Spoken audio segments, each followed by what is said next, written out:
Ya, oke. Bismillahirrahmanirrahim. Assalamualaikum warahmatullahi wabarakatuh. Kita kembali melanjutkan materi Fisika Dasar 1 di bab 2 ini masih tentang kinematika. Kita akan melanjutkan ke topik berikutnya, yaitu tentang representasi grafik dari kinematika. Setelah minggu lalu kita membahas tentang eh, bagian pertama kinematika, yaitu tentang vektor dan gerak. Kita akan melanjutkan ke bagian yang kedua. Oke, jadi sesuai namanya di sini kita akan memfokuskan pembahasan pada hal-hal yang berhubungan dengan grafik. Sebetulnya mengenai grafik ini eh, bisa dibahas secara sederhana, namun bisa juga dibahas secara lebih mendetail. Dan untuk kali ini kita akan membahas grafik atau representasi grafik khususnya dalam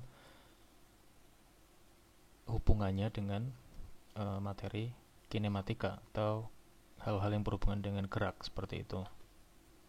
Oke, saya akan memulai dulu sedikit dengan grafik yang mungkin sudah familiar Anda kenal, yang dimana ketika kita bicara tentang grafik, dia itu secara teknis dia itu menggambarkan sebuah fungsi atau persamaan-persamaan tertentu. Di sini ada dua buah grafik yang menggambarkan fungsi yang cukup umum. Yang sebelah kiri itu kita sudah sering mengenalnya dengan nama grafik linear. Jadi semakin bertambahnya sumbu X atau nilai X atau arah horizontal di sini, maka bertambah pula nilai Y-nya dengan kecenderungan linear. Jadi kalau digambarkan dalam bentuk persamaan, kita bisa menuliskan dalam sebuah persamaan atau fungsi tertentu. Misalkan di bagian kiri ini kita bisa menuliskannya dalam fungsi yang kita kenal sebagai fungsi linear. Biasanya dikenal dengan Y sama dengan bisa mx misalkan, bisa juga kita tulis dalam bentuk yang lain, misalkan ax tambah b, di mana b itu biasanya merupakan simpangannya, dan seterusnya. Jadi ketika kita mempunyai fungsi yang seperti ini, maka grafik yang digambarkan oleh fungsi tersebut itu cenderung linear. Kemudian berikutnya di sebelah kanan kita punya grafik yang menggambarkan fungsi kuadratik. Jadi kalau kita lihat sekilas di sini ada angkanya dan ada titik yang menunjukkan ke poin tertentu. Misalkan di sini itu 2, kemudian di sini itu kalau ditarik garis itu nilainya 4. Begitu pula di sini minus 2, ditarik garis juga sama, positif 4. Maka grafik ini bisa kita katakan sebagai grafik yang bersifat kuadratik. Jadi fungsi yang digambarkan oleh grafik ini adalah grafik atau fungsi kuadratik. Jadi kalau digambarkan biasanya bentuknya itu Y sama dengan X kuadrat, itu bentuk dasarnya, tapi bisa juga muncul dalam bentuk variasi-variasi yang lain. Misalkan Y sama dengan AX kuadrat, kemudian misalkan Y sama dengan AX kuadrat plus B, dan seterusnya. Ini dengan bentuk yang seperti ini, di mana X kuadratnya itu nanti akan mempengaruhi nilai Y-nya, itu merupakan gambaran dari sebuah fungsi kuadrat yang digambarkan pada grafik. Oke, itu tentang dua contoh yang paling sederhana. Kemudian ini juga ada dua grafik yang berikutnya yang mungkin sudah pernah Anda lihat atau mungkin juga belum. Tapi ini juga sebetulnya fungsi yang masih cukup umum dalam penggambaran grafik. Kita kenal di sebelah kiri itu ada grafik logaritmik, atau maksudnya adalah grafik yang menggambarkan fungsi logaritma, di mana fungsi yang menggambarkan grafik logaritma ini kalau dituliskan dalam persamaan biasanya berbentuk, ya simpelnya sih seperti ini ya, y sama dengan log x. Ini yang bentuk paling sederhananya. Jadi kalau kita lihat di sini, misalkan ini grafik log x yang paling umum atau yang paling sederhana, tidak ada tambahan apapun di belakangnya. Jadi misalkan di sini itu nilai x-nya 1, maka kita bisa melihat bahwa nilai log dari 1 itu adalah 0. Kemudian ketika 2, nilai log dari 2 itu adalah sekitar 0,3 sekian-sekian, tapi di sini dibulatkan menjadi 0,3 saja. Dan seterusnya. Ini adalah grafik yang menggambarkan nilai logaritmik atau logaritma dari sumbu x sehingga berpengaruh terhadap nilai sumbu y-nya. Atau bisa juga misalkan dalam bentuk lain, bisa juga fungsi yang muncul adalah log x plus a, katakanlah dengan a-nya itu adalah konstanta tertentu, dan seterusnya. Itu adalah fungsi-fungsi yang digambarkan oleh, atau grafik yang digambarkan oleh fungsi logaritmik. Kemudian di sebelah kanan ini juga mungkin sering kali Anda lihat, khususnya di akhir-akhir ini ketika kasus pandemi COVID itu melanda seluruh dunia ya. Ini grafik yang cukup sering terlihat di media dan kita mengenalnya dengan nama grafik eksponensial. Biasanya kalau di kasus COVID-19 kan ada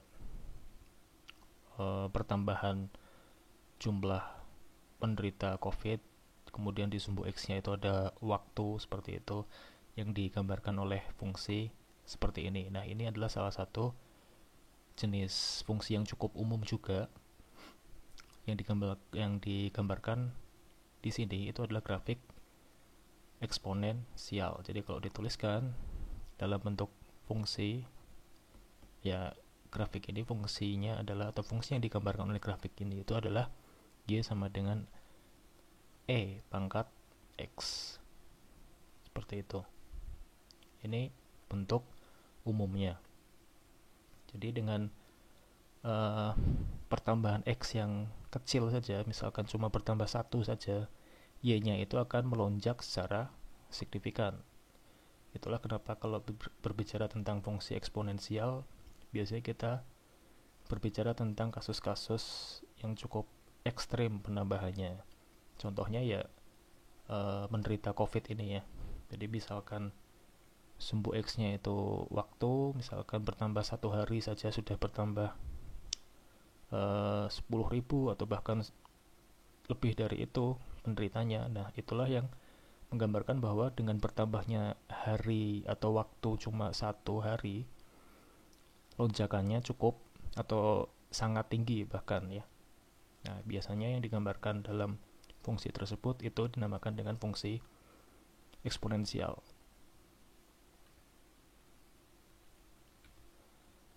Oke, itu beberapa contoh atau pengenalan terhadap grafik yang menggambarkan fungsi-fungsi atau persamaan-persamaan umum yang sering kita lihat dan sering kita jumpai. Berikutnya kita akan memfokuskan pembahasan di tema kita mengenai kinematika atau hal-hal yang berhubungan dengan perpindahan dan turunannya. Seperti yang sudah saya terangkan di pertemuan sebelumnya, perpindahan itu nanti akan berpengaruh terhadap seberapa cepat sesuatu itu berpindah ketika kita memasukkan fungsi waktu di situ. Nah, permasalahan ketika kita sedang membicarakan tentang perpindahan seiring dengan berjalannya waktu, Itu adalah yang pertama, misalkan kita punya atau kita ingin mengetahui laju perpindahan dari suatu benda atau partikel misalkan, itu kalau direpresentasikan dalam grafik itu seperti apa, sehingga nantinya kita bisa memperoleh informasi tentang ekspresi perpindahan sebagai fungsi waktu. Seperti itu.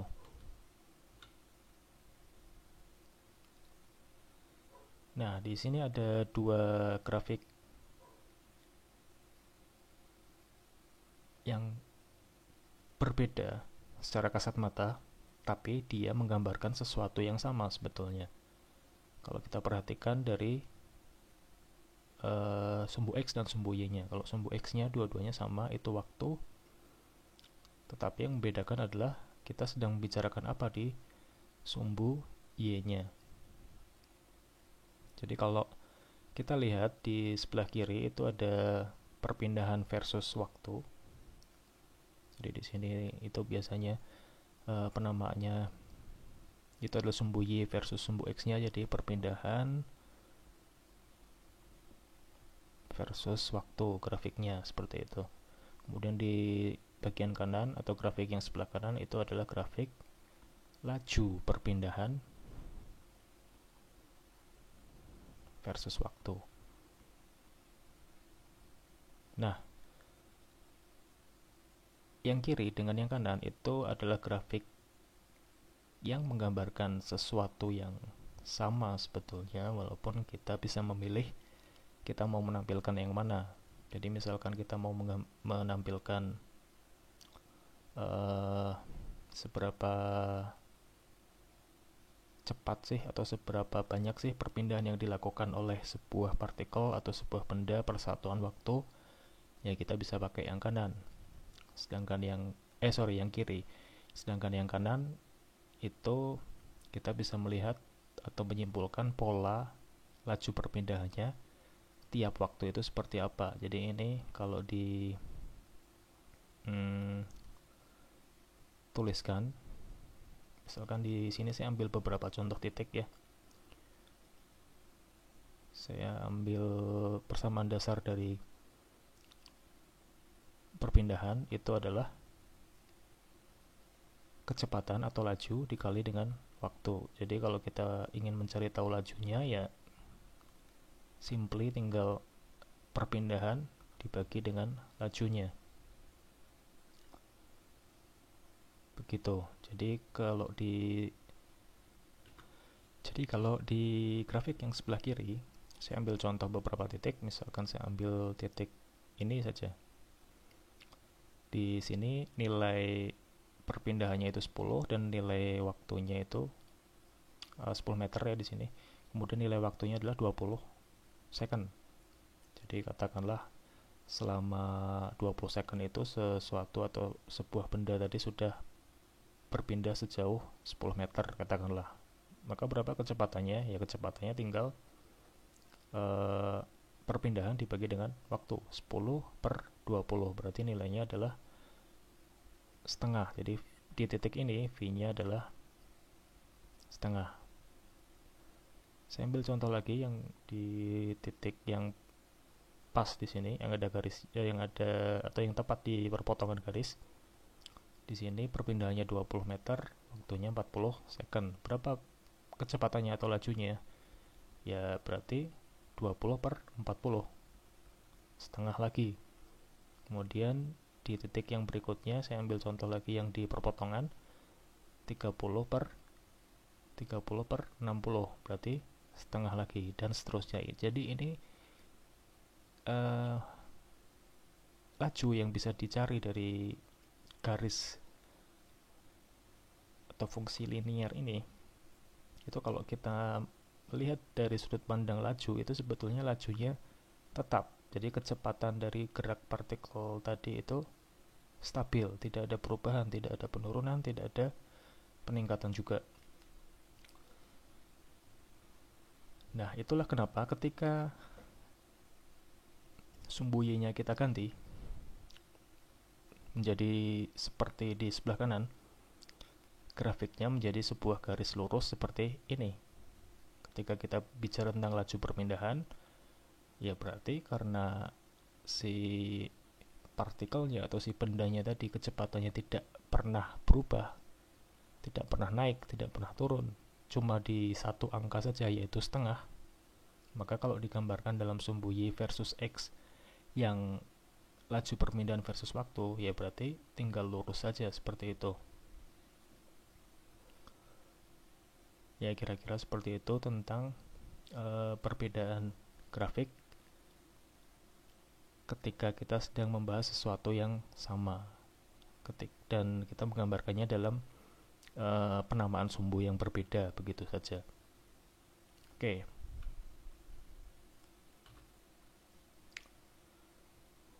Nah, kemudian di sini saya ambil contoh, misalkan saya punya fungsi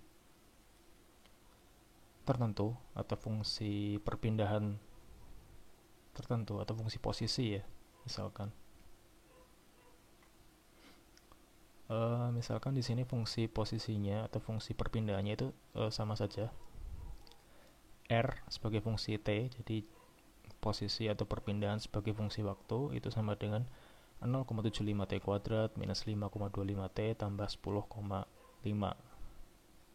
Nah, di sini fungsinya adalah perpindahan versus waktu. Yang menjadi masalah kita dari grafik ini bisa menampilkan atau bisa menganalisis apa sih? Ya, sebetulnya banyak kalau kita mau menganalisis bermacam hal. Tapi yang menjadi titik fokus biasanya adalah dari grafik ini kita bisa mendeskripsikan berapa laju partikel tadi. Kalau dilihat dari grafik doang kan sumbu Y-nya itu perpindahan, sumbu sumbu X-nya waktu. Sehingga tidak bisa langsung ditarik angka begitu berapa laju dari partikel tersebut. Tapi ketika kita mengkombinasikan antara grafik dengan fungsi, nantinya diharapkan laju perpindahan pada kasus yang seperti ini itu bisa diketahui. Kemudian yang kedua, kita juga bisa melakukan analisis titik balik istilahnya. Jadi titik balik kalau berdasarkan jenisnya itu biasanya ada titik minimum atau titik maksimum.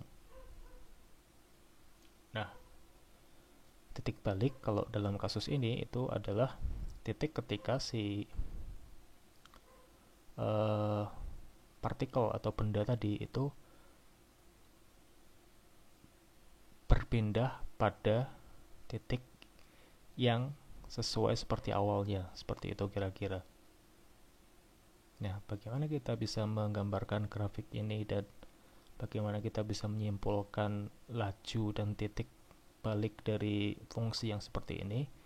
Nah, kita akan coba mengerjakan soal ini ya. Oke, nah untuk membuat grafiknya sebetulnya cukup mudah saya kira. Mungkin beberapa dari Anda juga sudah mengenal cara pembuatan grafik yang sederhana tadi. Katakanlah untuk kasus tadi kita punya partikel yang kita tinjau geraknya dalam waktu misalkan 8 second. Jadi di sini saya memanfaatkan Microsoft Excel untuk nantinya akan dibuat grafiknya. Jadi di sini saya punya kolom T sebagai waktu dan R sebagai perpindahan dari partikel tadi.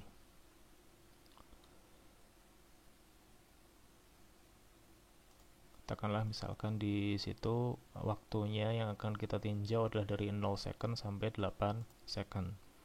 Kemudian untuk R, karena dia itu adalah fungsi dari waktu, kita lihat di sini bahwa fungsi R itu adalah 0,75 T kuadrat minus 5,25 T tambah 10,5.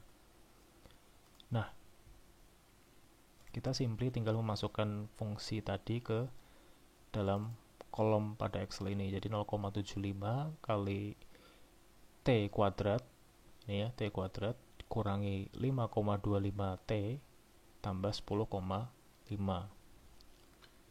Berarti hasil ketika T-nya 0 itu adalah ya 10,5. Begitu.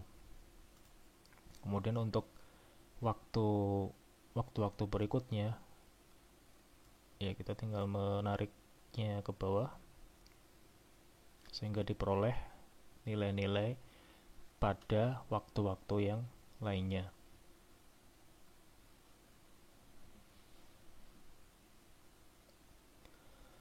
Nah, mungkin sebagai catatan sedikit, di sini kadang kalau Excel itu ada yang titiknya standarnya atau defaultnya pakai koma, ada yang defaultnya pakai titik. Kebetulan yang punya saya itu sudah saya ubah ke koma seperti pada penulisan standar Indonesia, tapi mungkin kalau belum disetting, Anda bisa memanfaatkan tanda titik ketika menggunakan atau ketika memasukkan angka yang tipenya desimal, begitu ya. Nah, untuk membuat grafiknya, ini saya mencoba cuma memperlihatkan saja cara membuat grafik yang sederhana, tidak pakai sesuatu yang terlalu advance begitu. Jadi kita tinggal ngeblok dua buah kolom yang sudah kita buat tadi. Kemudian di situ nanti kita insert. Kemudian apa yang akan ditampilkan? Kita ingin menampilkan grafik di sini. Terserah sebetulnya grafik apa yang akan ditampilkan. Bisa titik doang, bisa titik sama garis, bisa garis saja, dan seterusnya. Nah, kalau untuk kali ini saya akan menggunakan yang ini. Jadi ada titik, ada garisnya untuk memperlihatkan titik-titik tertentu itu seperti apa nilainya. Oke. Nah, sekarang kita sudah punya satu buah grafik yang menggambarkan fungsi dari perpindahan tadi. Begitu. Jadi apa sebetulnya yang digambarkan oleh grafik ini? Yang digambarkan oleh grafik ini tergantung tinjauan awalnya sebetulnya. Katakanlah di sini ketika 0 second nilai sumbu y-nya atau nilai posisinya itu sudah ada di angka 10,5. Maksudnya adalah katakanlah kita tinjauannya itu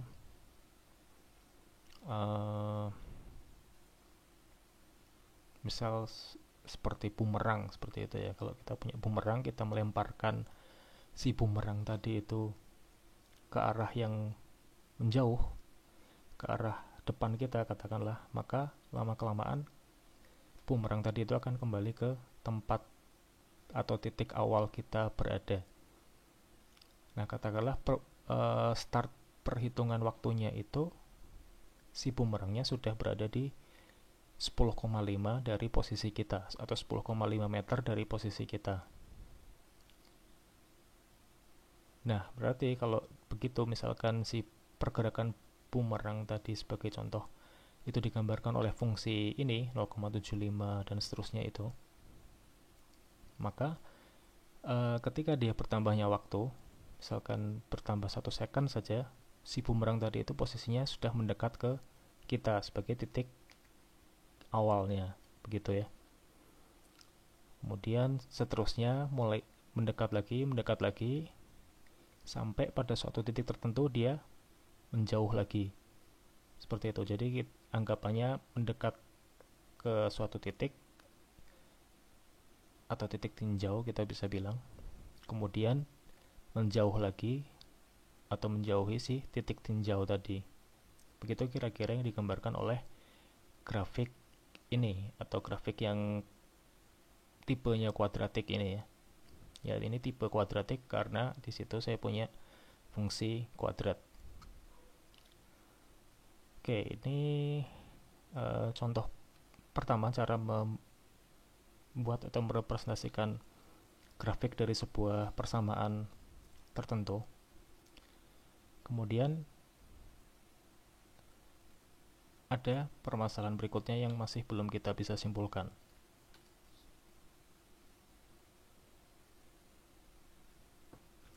Nah, permasalahan yang belum bisa disimpulkan tadi bisa kita bagi menjadi dua. Yang pertama adalah laju perpindahan si benda tadi atau bumerang tadi sebagai contoh kita itu kira-kira seperti apa sih lajunya.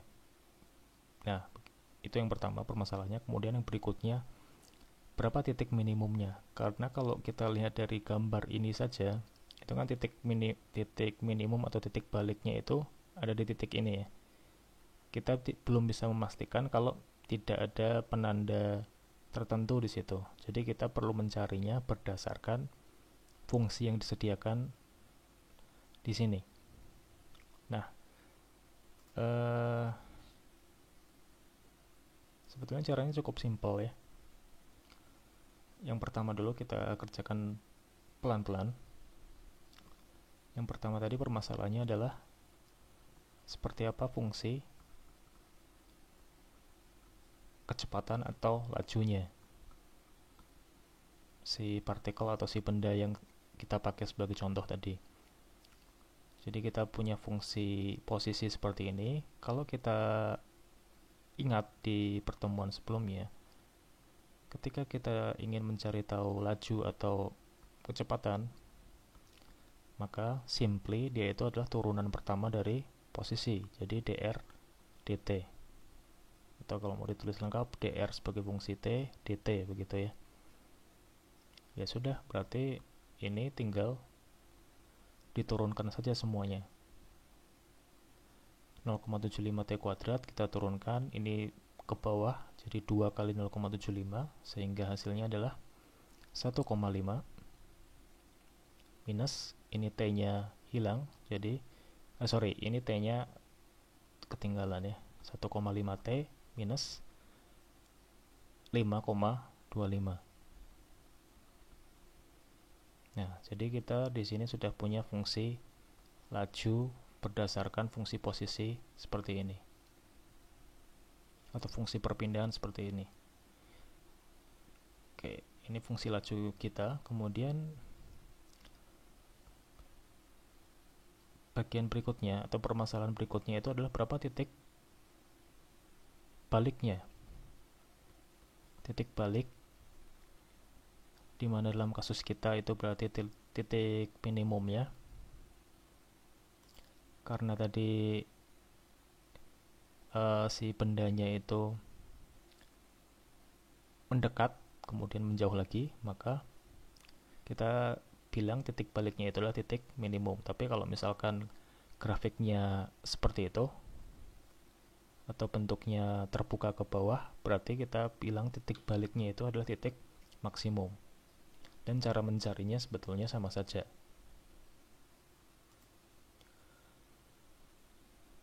Nah, untuk titik balik,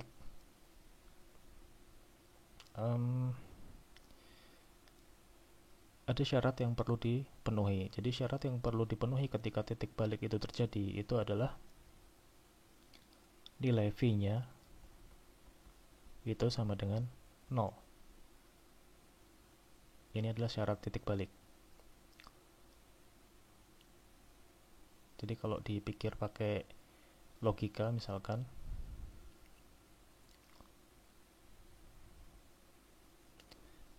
misalkan saya sebagai titik tinjau itu ada di sini ya, misal. Ya, ini misalkan titik tinjaunya di sini, kemudian si benda yang kita bahas tadi, misalkan bumerangnya itu mendekat ke kita. Jadi tadi misalkan awalnya ada di 10,5 dari kita. Kemudian karena dia mendekat, maka jaraknya itu jadi lebih dekat dengan kitanya. Jadi misalkan di sini itu tadi selama 1 second dia menempuh atau mendekat sehingga berjarak 6 meter dari kita sebagai titik tinjau. Jadi ini misalkan 6 dan seterusnya, sehingga pergerakannya itu misalkan diteruskan ke situ kemudian menjauh lagi begitu ya. Jadi tidak sampai ke kita, tapi ya kita cuma titik tinjaunya saja. Jadi ini apa ya, titik pura-pura lah gitu ya. Nah, ketika si benda tadi itu berbalik arah atau menjauh lagi setelah mendekat, ini itu berapa nilainya di sini? Itu yang menjadi pertanyaan. Nah, syaratnya adalah seperti saya bilang tadi, syaratnya adalah kecepatannya itu 0. Jadi kalau kita pikir ketika si bumerang tadi itu mendekat, pas di titik maksimal paling dekat dengan titik tinjau dengan kitanya, itu dia seperti berhenti sebentar. Jadi dia seperti berhenti, kemudian melanjutkan lagi pergerakannya. Nah, fenomena yang berhenti tadi itu, itulah yang dikatakan bahwa kecepatannya atau lajunya itu 0. Sebelum akhirnya dia melanjutkan lagi pergerakannya menjauh dari titik tinjau. Nah, yang pertama kita lakukan dengan syarat kecepatan atau laju sama dengan 0 ini, itu adalah ya ya udah, ini sama dengan 0, kita sudah punya fungsi laju atau kecepatan seperti ini, ya tinggal dimasukin aja.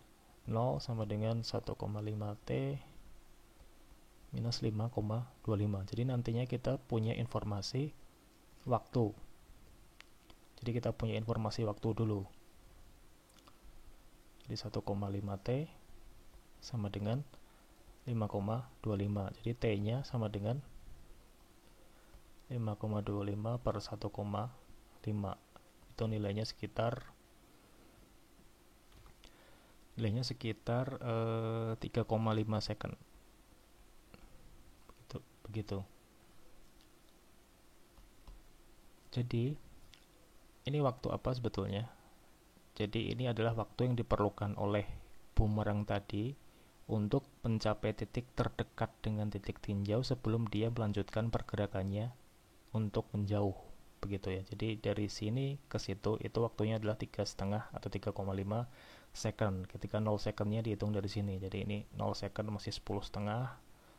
Kemudian 1 second dia sudah mendekat sehingga jaraknya menjadi 6 meter doang.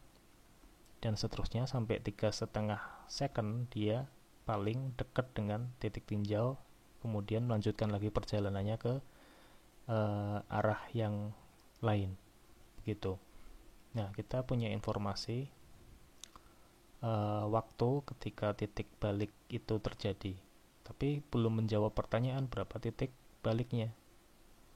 Kan pertanyaan titik balik ya. Nah, untuk menjawab pertanyaan tentang titik balik ya kita kembalikan lagi angka ini ke persamaan paling awal tadi. Jadi R ketika waktunya itu adalah 3,5 second sama dengan, ya ini tinggal dimasukin doang ya, 3,5 kuadrat kurangi 5,25 kali 3,5 tambah 10,5. Nah ini tinggal dimasukin 3,5-nya ini ke persamaan yang paling awal itu, sehingga diperoleh hasilnya itu adalah, nah hasil perhitungan saya itu adalah 1,3125 meter. Jadi titik balik dari kurva tadi atau dari grafik tadi itu adalah 1,3125 meter. Maksudnya kalau kita tinjau dari kasus atau visualisasi kasus yang ini, itu maksudnya adalah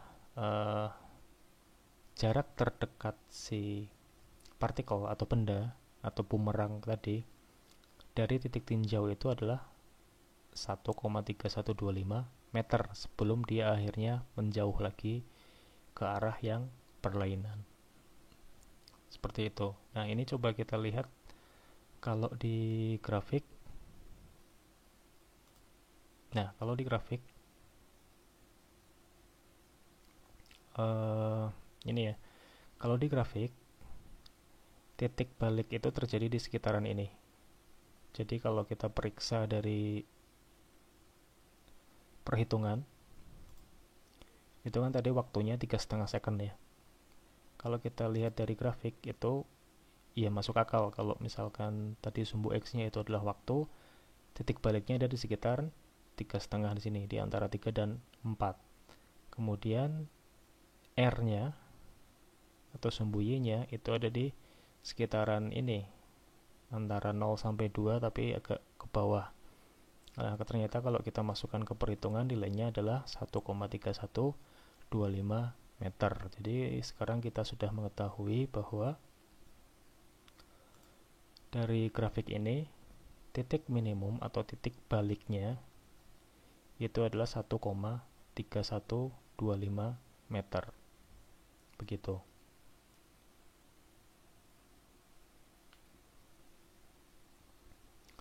Nah, begitu kira-kira tentang representasi grafik kinematika, lebih khususnya tentang perpindahan dan laju. Jadi untuk pembahasan tentang representasi grafik ini memang cukup singkat, jadi saya tidak akan terlalu detail seperti itu menjelaskannya, tapi saya khususkan untuk permasalahan tentang uh, perpindahan atau posisi dan laju. Begitu.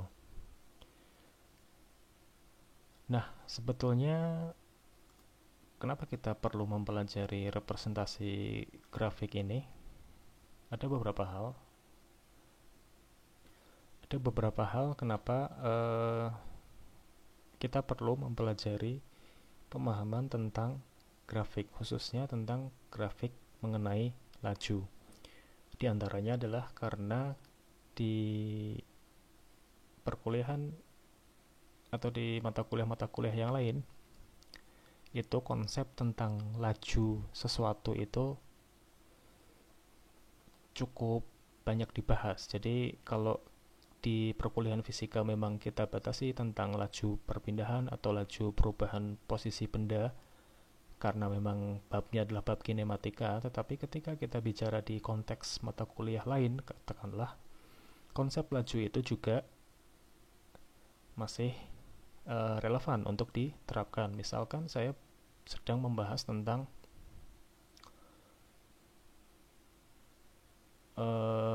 laju penyerapan obat, misal ya. Nah, di sini kita bisa mengetahui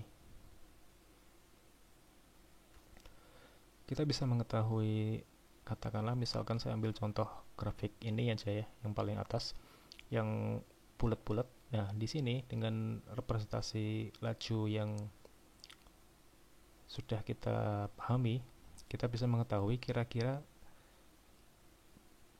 berapa jamkah, katakanlah misalkan si konsentrasi obat tersebut maksimal berada di dalam aliran darah itu. Jadi kita bisa menyimpulkan kalau dari grafik ini berarti konsentrasi obat dalam aliran darah itu maksimal itu ada di sekitaran, katakanlah kira-kira di sini itu 2 jam kurang sedikit, seperti itu. Kemudian kalau katakanlah ini adalah obat tipe lain, kita bisa mengetahui bahwa maksimalnya ada di berapa, seperti itu. Misalkan yang ini ada kurang lagi, lebih kecil lagi konsentrasi maksimalnya, dan seterusnya. Itu contoh yang pertama yang nantinya akan berhubungan dengan konsep di farmakokinetika. Kemudian misalkan ini juga sama, masih mirip-mirip seperti yang tadi, ada konsentrasi maksimal dan ada waktu ketika konsentrasi maksimal itu dicapai. Walaupun tentu saja kalau kita lihat dari bentuk grafiknya, ini bukan grafik yang kuadratik seperti yang saya jelaskan tadi ya. Ini bukan grafik kuadratik, dan persamaannya pun atau fungsinya pun pasti akan berbeda. Tetapi paling tidak ketika kita mengetahui bentuk sebuah grafik, kita bisa menganalisisnya dengan lebih mendetail. Kemudian contoh yang lain lagi, misalkan kita ingin mencari tahu laju pertumbuhan mikroba. Ya, ini juga kita bisa mencari atau menganalisis dari grafik logaritmiknya, misalkan seperti itu. Jadi di waktu berapakah pertumbuhan bakteri paling maksimal itu terjadi, misalkan seperti itu. Ini tentang laju pertumbuhan mikroba dan seterusnya. Jadi ketika bicara tentang konsep laju, khususnya ketika membicarakannya dalam representasi grafik, itu di konteks-konteks yang lain itu juga bisa dimanfaatkan. Ketika Anda memahami konteks atau konsep representasi grafik khususnya mengenai laju, maka Anda akan lebih mudah memahami konteks laju jenis-jenis lainnya yang barusan saya terangkan. Oke, ini ada contoh soal yang mungkin juga cara menganalisisnya itu sama dengan yang barusan saya terangkan. Jadi misalkan di sini saya punya persamaan fungsi jarak atau fungsi perubahan posisi digambarkan oleh fungsi seperti ini, R sama dengan minus 0,5 T kuadrat plus 5 T plus 10. Fungsi lajunya seperti apa? Tadi sudah saya terangkan untuk contoh yang sebelumnya. Kemudian untuk poin B pada jarak berapa partikel berbalik arah. Nah, ini juga maksudnya adalah titik maksimumnya berarti kalau di konteks gambar ini. Kemudian prediksikan jarak partikel saat T sama dengan 10 second. Nah, kalau ini kita tinggal justru ini tinggal memasukkan aja ke persamaan dasarnya. Oke, untuk ini mungkin tidak akan saya kerjakan ya. Anda bisa mencoba sendiri di rumah masing-masing sebagai latihan. Oke, ini adalah beberapa referensi yang saya pakai. Ya, demikian mengenai konsep